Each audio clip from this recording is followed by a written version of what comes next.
Hello, I'm Marcus V. Calvert, and welcome to Tales Unlimited Kitchen Rants. Happy April Fools. It's just crossed into the 4 o'clock hour. I'm having some technical difficulties sending one of these through. Guess I gotta make them smaller. Just finished a short story called Uninfected. It involves a pair of domestic terrorists, although one happens to be Scottish. She was actually Scottish intelligence who was sent to catch her partner in crime, but he flipped her. Mastermind, American, clever, unusual. CIA's been trying to kill this guy for years. Like across presidential administrations, they can't kill this guy. And his view is very, very twisted on American democracy to keep it by any and all means necessary to basically create a very boring future. He wants a boring future. He doesn't want Road Warrior apocalypse. He doesn't want Blade Runner corporations rule everything. He just wants something not too off from maybe the 90s, but with toys. Better tech, of course, but not too far from the 90s per se, when there was still hope, you know? And yeah, he's willing to drop a lot of bodies to make this happen, blow stuff up, commit interesting and calculated and targeted, sculpted acts of terrorism. And his latest gig was interesting. He was planning to drop some malware into the systems of a covert R&D site, type of place that took alien tech, temporal tech, mad genius tech, and reverse engineered it into all other sorts of military and defensive applications, that sort of thing. Nothing benign. It's like, okay, let's create a temporal warhead that if you knew the coordinates and the time, you could actually blow somebody up in the past. And he's like, no, no. This stuff should not exist. So the malware they have to dump in pieces. It takes 14 months for the stuff to cycle through, reassemble, and get into the masterpiece of this particular site. A prototype suit of battle armor, 15 feet tall, called the Grendel, Mach 9. AI driven, or human. And the AI driven part's what freaked him out, and he decides to sabotage. But then he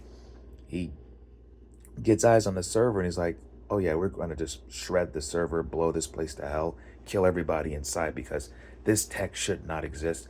Anyone who knows how to make it should not live yet. Kill it all, blow it all up to hell. And his plan was to steal the suit, frag the site, but not yet. He wanted to wait until the State of the Union address and then do a little pruning in Congress, in the Capitol there, when everyone's in one place, just light it all up. Not everybody, but just the ones he deemed worthless, and that would have been quite the body count. But then something came across his desk, you could say, although he doesn't really have a desk. He's too nomadic a terrorist. I mean, he moves from place to place. Not really like abandoned warehouses or rented villas type of bad guy. He just keeps moving. I mean, he's in a diner ordering muffins and coffee with 2 laptops and his chief hacker, and they're just basically orchestrating this theft, this remote detonation of a site, and then they're going to run off and do something about this sarcophagus with a pregnant alien mummy inside. Yeah, you heard me right. Apparently, once upon a time, an alien race came across Egypt, Earth, then Egypt, and said, hey, they like worshiping their pharaohs as gods. Let's take it over.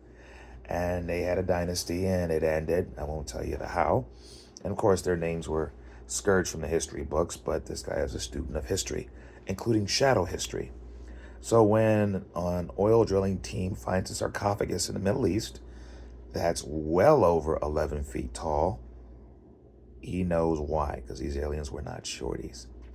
And he needs something that can bust into the auction site in LA and deal with what's inside of it.